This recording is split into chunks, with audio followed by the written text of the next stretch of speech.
Countdown for blast off. X minus 5, 4, 3, 2, X minus 1, fire.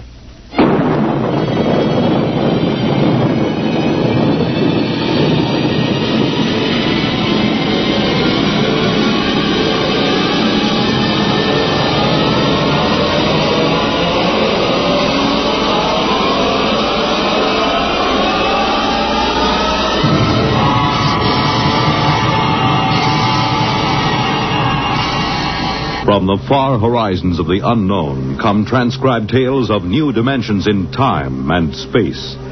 These are stories of the future, adventures in which you'll live in a million, could be years, on 1,000 maybe worlds. The National Broadcasting Company, in cooperation with Galaxy Science Fiction Magazine, presents X minus 1.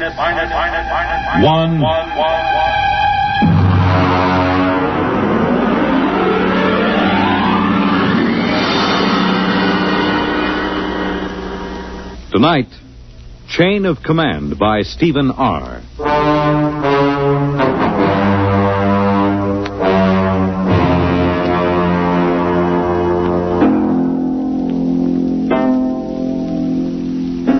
This is about George.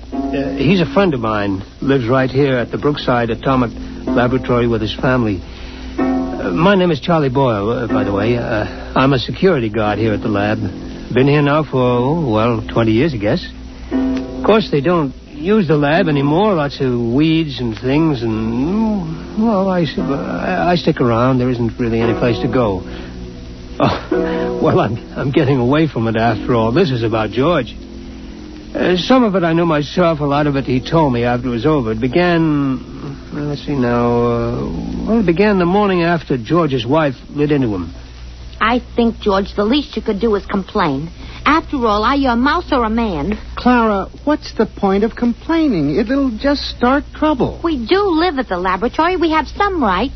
The best thing we can do is just stay right where we are. But it's dangerous. There's nothing dangerous about it, just so long as we know what we're doing. I'm not thinking about us. I'm thinking about the children. The children know where they mustn't go. George, I will not go on like this without a moment's peace of mind. If you had the slightest concern for my welfare or for the children's, you'd really... All right. I'll go talk to old Charlie, the security guard. Why not talk directly to the superintendent? Because of the complications. Now, I promise you I'll explain the situation to Charlie. He knows me. I've talked to him for over a year now. And he hasn't the slightest influence. I'll impress the seriousness of the situation on him. All right, but do it now. I will. And be firm. I'll be as firm as I can.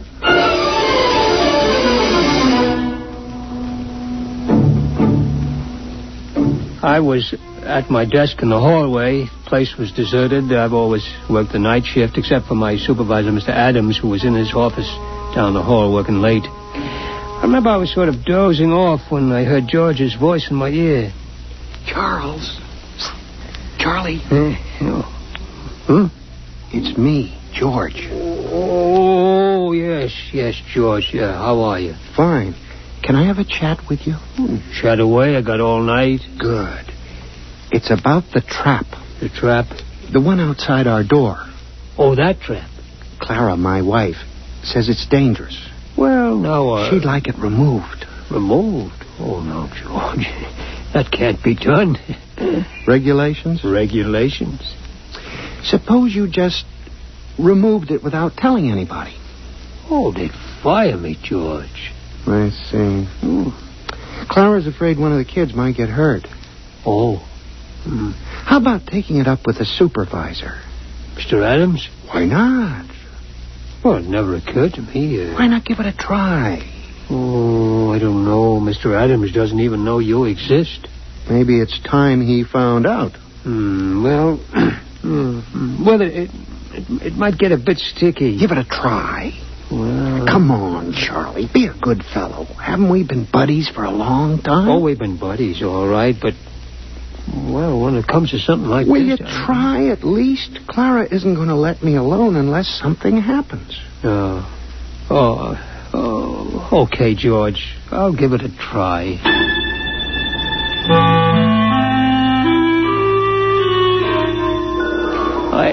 I straightened my tie and I brushed off my uniform real neat, and I went into Mr. Adams' office. I could see the light under his door and I hear him on the phone, so I knew he was there. Edgar? Adams up at Brookside Lab. How are things in Washington?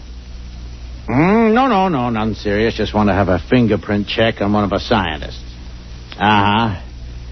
Yeah, number 7X4582. That's right. How's the missus? Good. Oh, excuse me a minute. There's somebody at the door. Come in. Oh, hello, Charlie. Mr. Adams. Edgar, can I call you back? Fine. Yeah, what is it, Charlie? Well, I'd like a word with you, Mr. Well, Adams. Charlie, I'm on the phone to Washington. Is it a security matter? Oh, in a way, Mr. Adams. Well? I don't know how to tell you, really. Well, just tell me. Well, sir, there's a mouse named George down in room 412 who doesn't want the trap outside his door. Yeah, that's just too... What? A mouse in room 412. He objects to the trap. Hey, look, Charlie, I'm busy. Is this a joke or something? Oh, well, I guess maybe it is. I mean, I like a good joke as well as the next fella, Charlie, but, well, I mean, it's late and I got a lot of work to do. Did you mind? No, Mr. Adams. Yeah, well, that's fine. You just get back to your desk, huh? Oh, okay, Mr. Adams. And, Charlie, Yes, sir, yes. next time one of the mice complains, tell him to come in here and speak to me himself. Yes, sir.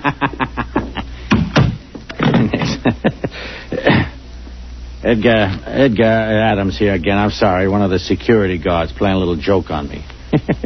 He came in to say one of the mice here at the lab is complaining about the trap outside his door. You got him down Washington, too, huh? Yeah? What do you do about it?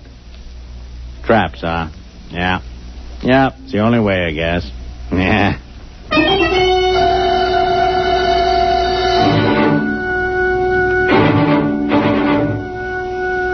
Well, I went back to my desk.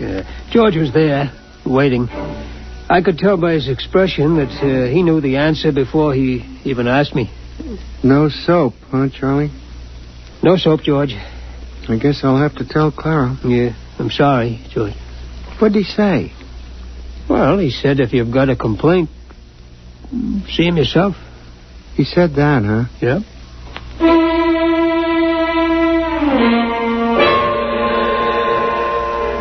Of course, I didn't know what was going to happen. George didn't tell me till it was all over. I mean, really all over. And then it was too late for me to do anything. It turned out, though, that Clara, that's George's wife, told him that if he didn't go talk to Mr. Adams, she'd up and leave him. Yeah, leave him. And the kids, too. So him and me, we went. And nothing negative on his record, eh, Edgar? Well, okay. Yeah, excuse me a minute. Come in. Oh, what is it this time? Excuse me, Mr. Adams. It's that mouse. He wants to talk to you. I'll call you back, Edgar. Now, look, Charlie, I mean, this has gone far enough. Yes, sir. Yeah. Yes, sir. What the devil you got in your hand? Well, this is him, sir. It's the mouse I was telling you about. George. Yeah, George. This is Mr. Adams, the security supervisor. How do you do? Huh? How do you do? Ventriloquism, huh, Charlie? Pretty good. Oh, it ain't ventriloquism, Mr. Adams. He talks. Yeah, sure he does. Well, look, now you had your little joke, and I got a lot of work to do. I'd like a word with you. What? Sure, that's remarkable. It really... Now, look, George, if you don't... George, suppose I just leave you here and step outside. That might be best. Excuse me, Mr. Adams. No, wait a minute. You can't leave that beast in here. He won't take much of your time. But, hold it. Leaving a mouse on my desk. Can you hear me all right? Yes, of course. What? I said, can you hear me? Some people have trouble. I'm going out of my mind. It's a hallucination. No, sir, a mouse. Listen to...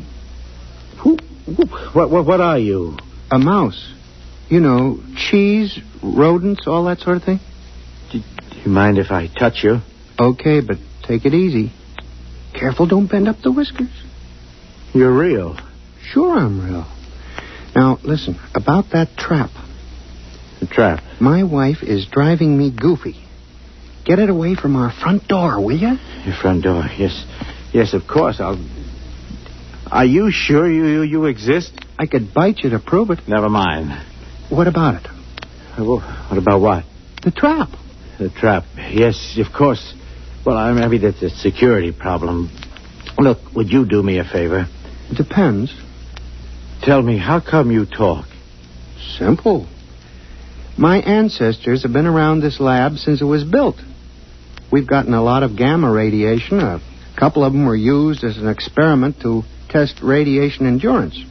There were surgical operations, grafts of human brain tissue to mouse brain tissue to check the effects of the rays on human brains and so on. You follow me? Wait a minute. I remember there were some experiments where human brain tissue was placed in a mouse and then exposed. That's it. Those mice, the ones that survived, were my great-grandparents. Holy smokes. So what about the trap? I mean, we're nice, peaceful mice. We don't bother anybody. We don't eat much. We mind our own business. Wait a minute. You say your great-grandparents were the first of this talking line? I mean, are there many of you? 3 generations, Mac. That's a lot of mice. Tell me, have you talked to anybody besides me? Well, I talked to Charlie. No, I mean besides Charlie. I tried it with a couple of guys. They wouldn't listen. These others, what do you call them, your relatives. Have they talked to anybody? Tell me. How should I know? I suppose they've talked to dozens of people. Where are these people they've talked to? The mental hospitals are full of them. It's a problem, see. We can talk to kids and, you know, the odd ones, but anybody else, they get scared. Uh-huh. So, what do I tell Clara about the trap? Clara? My wife, Clara. Oh, well, it's a security problem. I think I'll have to take it up with Washington. Okay, take it up. Yeah, I'll dictate a memo first thing in the... No, I won't. They'll think I've flipped. Okay, I'll tell Clara. Now, wait a minute. Let me make a phone call. Sooner or later, this thing has got to be dealt with. Edgar, Adams at Brookside. Now, Edgar, old man, we have just encountered a rather unusual security problem here at the plant. Yes. No, nothing like that. Mice. Yes. Talking mice. No, Edgar, it is not a joke. I know we were joking a while ago, but it turns out there are talking mice here. Edgar, listen. Please, Edgar, will you listen? I'll put one of them on the phone. Now, listen, would you just talk, please? What'll I say? Just say anything. His name is George. Hello? This is George. I'm trying to get the authorities to remove the trap from in front of my... What? Yeah, let me have it, will you? Edgar, listen, I am not kidding, and I have not gone mad. This is on the level. In my office at this moment, there is a mouse who talks. In this top-secret atomic laboratory, there are several hundred such mice, for all I know. Look, Edgar, you don't believe me, and I don't expect you to believe me. No, I don't want a vacation. Good night, Edgar. He doesn't believe me. We keep running into this all the time. George, are you really interested in doing something about that trap? Have you ever met my wife?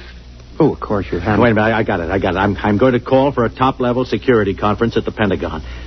George, will you come down there with me? Will you? We won't say a word. We'll just appear. Washington? First-class accommodations will get you the best suite in town. Do you like cheese? Do I like cheese? Can you get provolone down there? Get what? Provolone. We'll get it. All the provolone you can eat. I've never traveled before. George, you'll love it. You'll love it. Chance to get away from the wife for a while, huh? What do you say, boy? You and me, huh? We'll live it up down there. Look, I know a couple of girls. I seem to recall they had mice in their pantry. I don't know. I'll have to talk to Clara. Look, tell her it's the only way to get action on the trap. Make it sound big, you know. You hate to go away from her, but it's for the kids. What do you say, pal, huh? Well, okay. Attaboy. Operator, get me chief of security at the Pentagon. Make it fast. This is an emergency.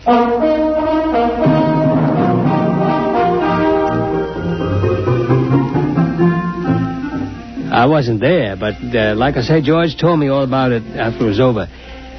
Seems him and Mr. Adams went down to Washington on a morning plane. George got a little plane sick, but he liked flying pretty good anyway. They checked in at the Statler, then went over to the Pentagon. Order, gentlemen, order. As a chief, I hereby convene the meeting. It's been called as a Priority A emergency station by Mr. Adams, who, as you know, is security chief at our Brookville Atomic Laboratories.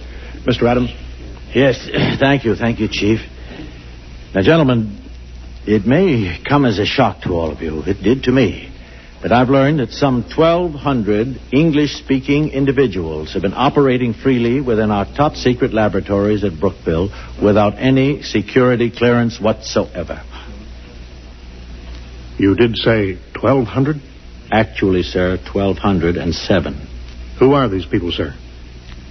Mice, Chief. Mice? Yes, sir, mice. I have one of them here with me. Somewhere. George. Here. George. Oh, well, there you are. George, would you just mind stepping to the center of the table? Right. Gentlemen, this is George. How do you do? Well, this is most remarkable. George is the result of an experiment conducted some years ago in which bits of human brain tissue were grafted into live mice to test radiation effects. And there are 1,200 of these inside the lab? 1207. Without security clearance? Without security clearance. Oh. Well, sir, Mouse? Call me George. George? George, tell me what you know. My wife wants the trap removed from our front door. She thinks it's dangerous for the children. Has she been cleared? Quiet, General. Well, a major lapse of security. I'm aware of the lapse, General. What about the trap? I refuse to countenance any act that will aid the entrance of more of these spies and saboteurs into the plant. Who's a spy? I'm a mouse. Tell me, have you overheard any conferences? Maybe a few. Seen any documents? My kids play in the secret document file. It's the safest place in the lab. Have you yourself ever seen any papers marked top secret? Seen them? Heck, I've eaten them.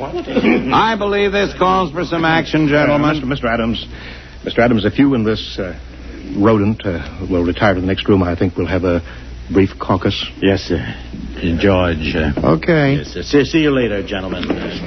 Listen, what about the provolone? Never mind. Well, I think we should try to forget for the moment that these creatures are mice and deal with them as security problems. Concur. Now then, the first question is one of loyalty. I raise a question at this point. General? Are these American mice? Well, I assume that... Well, but do we know? You have a point, sir. Perhaps we ought to get immigration in on this. Immigration? I'd say extermination. Before we do anything rash, General, I think we ought to learn more about these creatures. Who they are, what their habits are, their loyalties, how much they know. Suppose this George creature won't tell us. We'll have to use every trick in the book.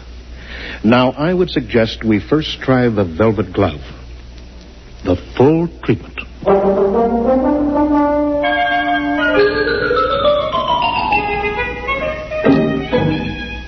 George told me about the velvet glove later. He said he didn't really suspect anything at first, what with all the excitement of being in Washington and so on, but after a while he got wind of what they were doing. Room service. This is Mr. Adams in 712. Will you please send up a pound of provolone. Provolone, please. Cheese. Yes, and some more wine. Yes, fine. Right away, please. They'll have some more right away, George. Can't get enough of this stuff. Really delicious. George, have a little more wine. I don't mind if I do. This is the life, all right. It's a great town, isn't it, George? Stupendous. By the way, George, those documents you mentioned eating, do you remember what they said? Something about nuclear weapons. Listen, Adam, what about those girls you mentioned, the ones who had mice in their pantry? Oh, yes. How about giving them a call? Well, George, a little late, don't you think? Oh, the night's just beginning. All right, George, I'll give him a little call. 6. Yeah, my memory serves. Hello, Gail. My memory serves. Bob Adams. Hi, just down on a quick business trip. Uh-huh. How tricks, Gail? No, not a thing. By the way, did you still have mice? Mice. Yeah, but... You exterminated... Oh, I see. Uh-huh. No, I don't think I'll have time this trip. I just wanted to call you up, say hello. Yeah, maybe next trip. Fine, my dear. So long. What'd she say? Unfortunately, the superintendent has a cat. I see. Wiped out? Wiped out. That's something I want to take up with my congressman before we leave town. We'll do that, George. George, have another sip of wine. You don't mind if I do? That's it. Now then, George, about those documents. Oh, you stop about documents. I thought we were in town for a good time. We are. Well, round up a couple of mice, man, and let's get with it. Mice, I'll tell you what, George. You wait here. I'll go out and I'll see what I can do, okay? Okay, but make it snappy, huh? I'm raring to go.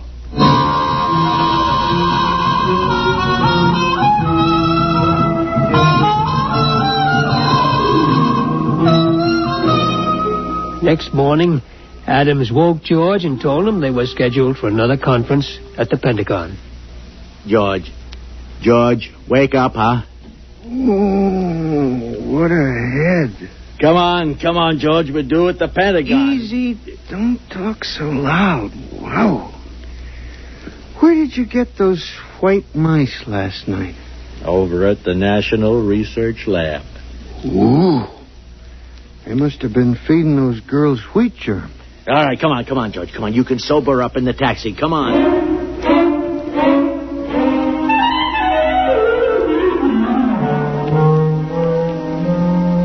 All right, George, we've been beating around the bush long enough. Who are you? I've told you, I'm a mouse. My name is George. I live in a hole at the Brookville Atomic Laboratory. We know all that.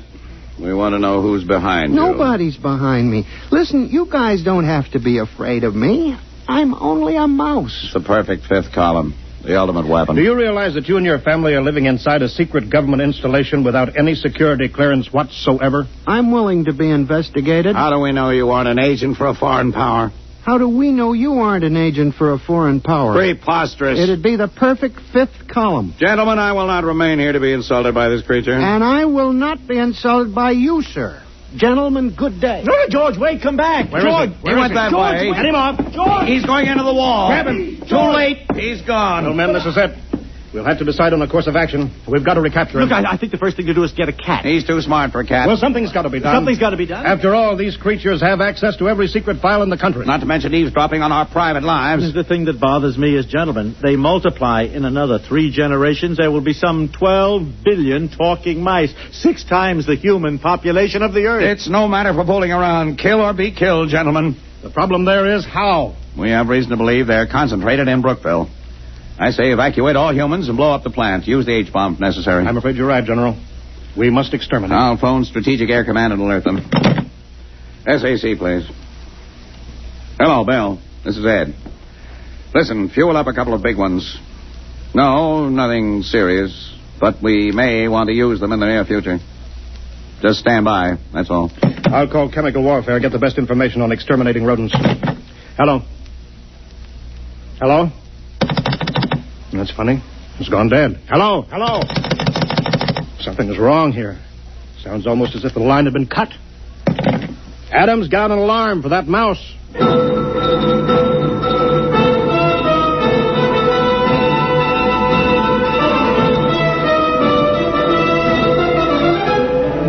Well, that was only the beginning, of course. Things began to happen pretty fast right after that. You bet your sweet satchel they did. Well, Adams? Yeah, I've been talking to Edgar. The FBI has located several hundred field mice, all of them non-talking. No trace of a mouse corresponding to our description of George. Team of Secret Servicemen been combing the Pentagon and the White House. We've got 1,500 traps baited with imported provolone in the Senate chambers alone. So far, no luck. And what about cats? The American feline fanciers have volunteered 100 Mausers. Oh, good. Any more telephone wires cut? I'm afraid so, Chief, yes. He managed to gnaw through the private wire from the president's suite to the Pentagon. Oh, I see. We've got it spliced. What about the top-secret file on that new chemical warfare agent? Is there any trace of that? They found the file, but he managed to chew out the key symbols. I'm afraid it's useless. Well, keep tracking him down. Yes, Sooner sir. or later, we'll get him. Yes, sir. Only one thing, Well, what's sir. that? I hate to mention it, really. Well, go on, man. Well, sir, the damage has appeared in such widespread places recently. Well, go on. Well, there must be more than just George. In fact, we're afraid he has reinforcements right here in Washington. But that's impossible. How? I don't know how, sir, unless... Unless what? Well, it seems, sir, that there were a couple of female white mice from the National Research Lab. You mean? Yes, sir. I'm afraid so, sir.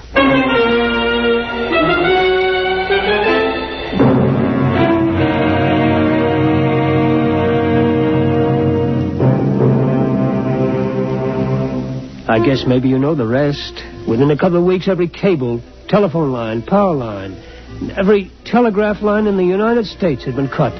Also the wires on every plane, tank, train, and ship. They'd also destroyed every file in the country. That was only a month ago. Well, you can guess what's happened. Most everybody has left this part of the world. In this whole atomic laboratory, I'm the only human. And I'm not so sure I'll be around much longer. Yes, sir? The only woman. Not that they need a security guard, but, well, I'm just used to being here. I wouldn't know where to go. Charlie.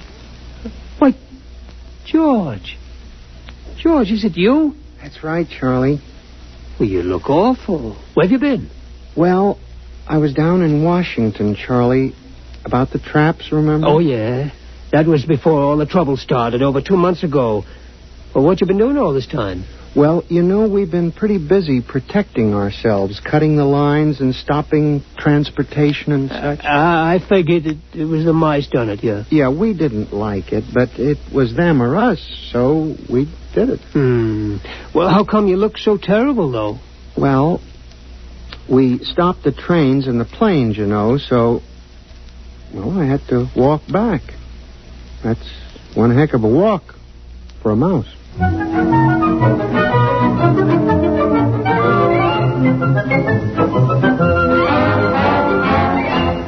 Like I said, this is about George.